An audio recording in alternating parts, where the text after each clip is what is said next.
Dear Tammy, I own a small embroidery business and would love to have my bear logo turned into a little figurine, but with a little twist. Last Christmas, I flew my boyfriend and I out to Italy as his gift. This year, I want to fly us out to South Korea.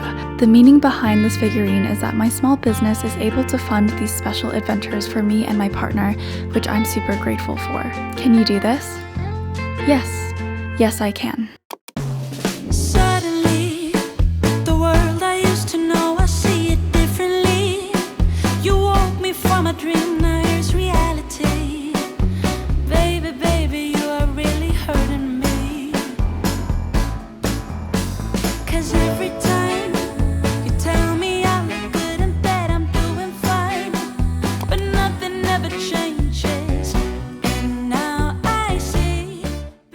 Hi friends, welcome back to my channel. If you don't know me, my name's Tammy. I also go by Uncomfy because your girl's a little anxious. I have a small business in which I sell my art, mostly polymer clay art, and that is exactly what we are going to be doing today. I have a really fun commission to make with you guys, and I don't do commissions a lot nowadays. I think it kind of stresses me out, but this one is super sweet. I love the story that is attached to it, and that's what art making is all about, right? It's a beautiful sunny day, and I just wanted to make a very low-key sculpt and chat with me video. I'm in my baggy t-shirt, I have my coffee, so let's get sculpting.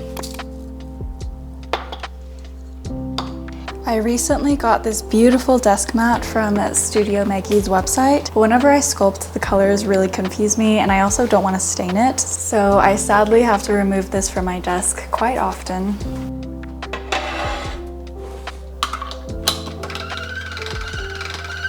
This is what we're gonna be working on today. I actually drew this in a previous video. So yeah, I'm just very excited to finally start sculpting this. I got these wooden discs from Michael's, which I honestly wouldn't recommend getting from there because they're so expensive for what they are. But I immediately thought of these when I was drawing the bear because I just think it'd be such a cute base for the figurine.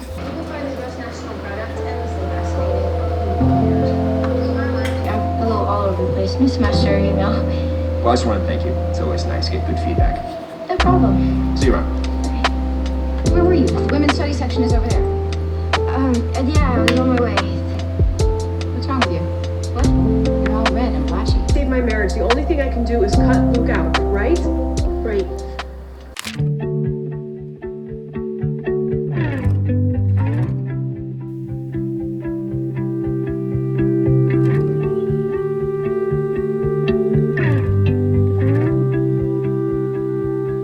I could sit around and wait all day.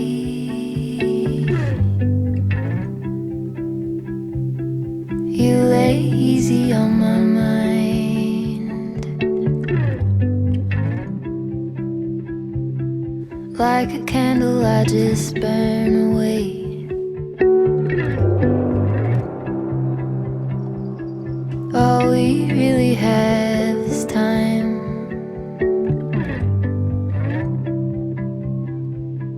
All we really have is time.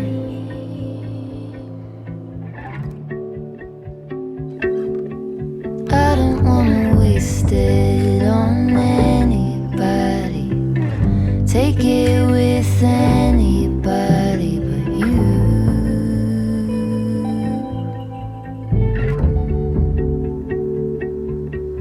I don't wanna waste it on anybody.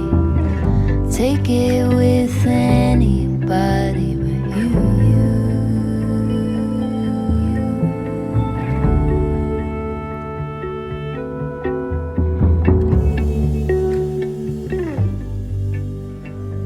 Alright, so the base of the bear is in the oven along with some other pieces. The great thing about polymer clay is that you can bake it multiple times without it cracking or burning. So that quality is really useful for big processes like this where I want to solidify parts of it before I add other parts on. Especially for this bear, I wanted the legs to stay at that length. I don't want to squish them down any further than they already have. So like I said, I'm baking it now. Tomorrow I'll finish it off with the arms and the food items. But before I get back to sculpting, I want to thank our sponsor, Skillshare. I'm sure you already know what Skillshare is, but if you don't, Skillshare is the largest online learning community for creatives. And I'm actually so excited for this sponsorship because I truly love what they do. They make learning new skills so much more accessible. They have classes on everything from illustration, graphic design, UX UI, animation. So whether you want to learn the basics of watercolor painting or you want to learn how to start your own business, Skillshare can help you go from beginner to pro alongside a supportive community. They also have career-focused classes for freelancing and productivity. So right now I'm taking the Notion Masterclass, Maximize Your Productivity and Organization by Ali Abdal. I've always wanted to learn how to use Notion, especially for my business, so I'm really excited about this course. The first 500 people to use the link in my description will gain access to one of Skillshare's best offers yet, 30 days free plus 40% off your first year of Skillshare membership. So yeah, definitely check that out, and once again, thank you Skillshare for supporting this channel.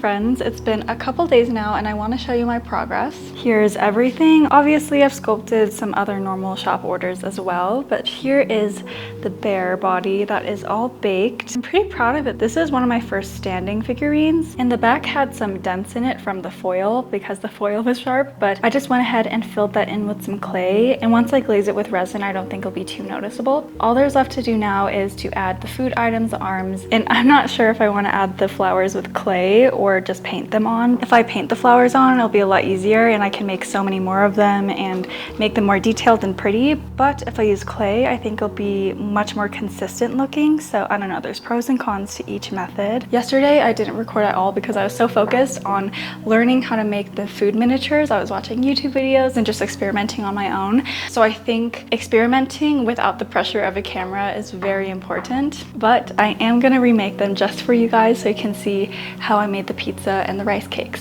So I wanted to briefly go over the supplies for food miniatures. I use liquid SCULPT so much and it's so useful. This is white and then this is clear/transparent. I'll link these in my Amazon storefront, but you can also just get them at basically any craft store. I know Michael's and Joann's always has coupons, so you might as well get a discount when you buy these. One reason I do buy these online is because they are constantly sold out in stores, especially the clear. Clear is what you use to make things like sauces. If you're making little pies, it's gorgeous as a pie filling. I use the opaque white a lot for things like frosting and cookies and stuff like that. I've also been using these acrylic stamping blocks as little trays for my clay. So this is sort of like my new clay color palette. And then I have this small one for sculpting on top of, because I used to sculpt, well, I still sculpt on these like plastic jars a lot because I don't care about them. I can scratch them all I want. But these clear acrylic stamping blocks are just a lot more aesthetic. So they're really nice for filming. I think the jars are way more ergonomic. So if you have carpal tunnel or arthritis, I would suggest sculpting on something that's much easier to grab, but these are nice for photos and making videos. So for the pizza, I have this really light beige color that I mixed, as well as a really pale yellow. It's mostly white and a little bit of yellow in it. And I also mixed some brown with red to make this pepperoni color. Also, all credit goes to these OG YouTubers. I basically just followed their tutorials to a T, and now I'm relaying their information for you. Since I'm making just a slice of pizza, I'm gonna start off with a triangle shape. And then I'm gonna fold over this edge to make the crust. Like so, like that. And then with my handy dandy chalk pastels, I'm gonna pick out the orange, brown, and yellow. I'm gonna mix them all together. And I'm gonna use mostly orange to make the toasty look, just using a crappy paintbrush. And I'm gonna shade the crust of the pizza.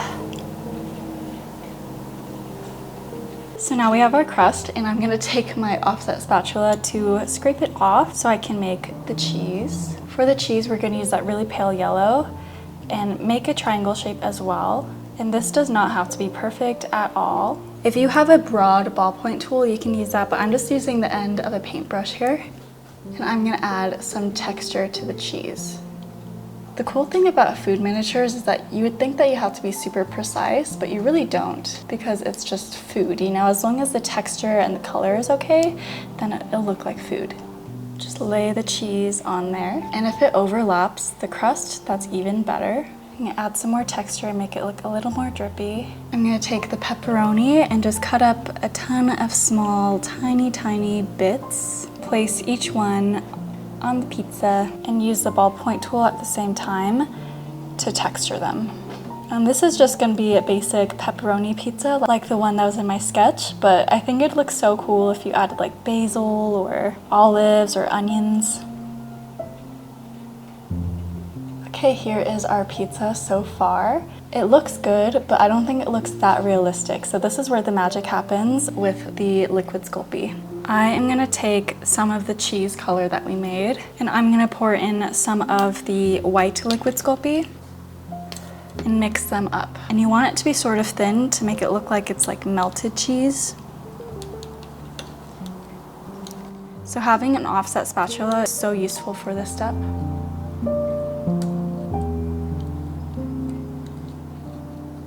And now I'm gonna use the ballpoint tool to pick some up and place it on our pizza. And you can be sort of messy with this. Just use it to cover some of the pepperonis maybe. Now it looks like this. And now with our leftover pastels that we used to make the crust, we are gonna mix it in with the transparent liquid SCULPT.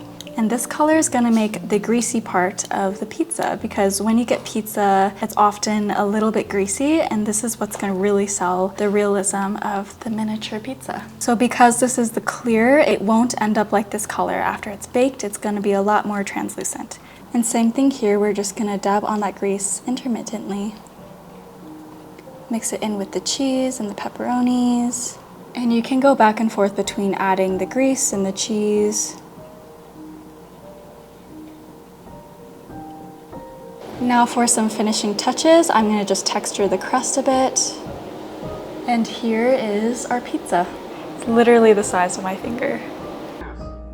You're a noticeable drop-off in enthusiasm. Is that a reflection of the fact that you're less impressed by my...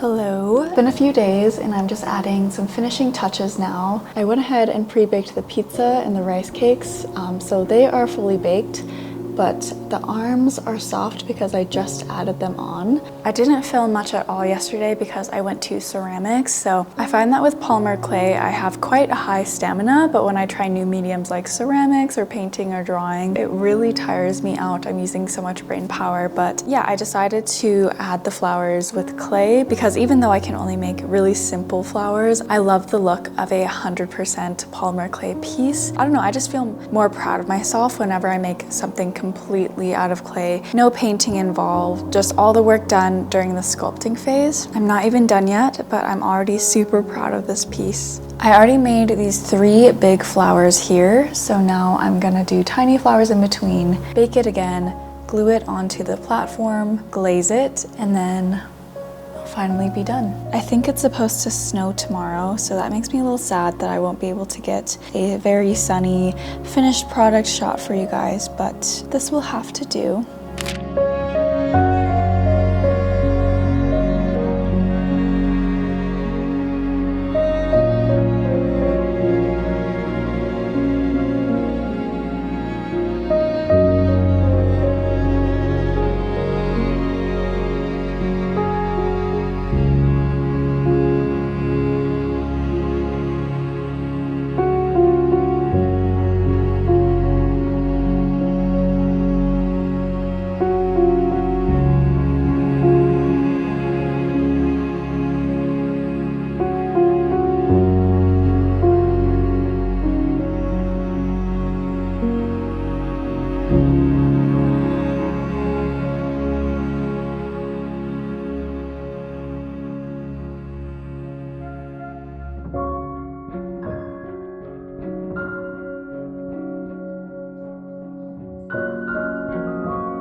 Rusty red on her shoulder, I was cleaning her shoe.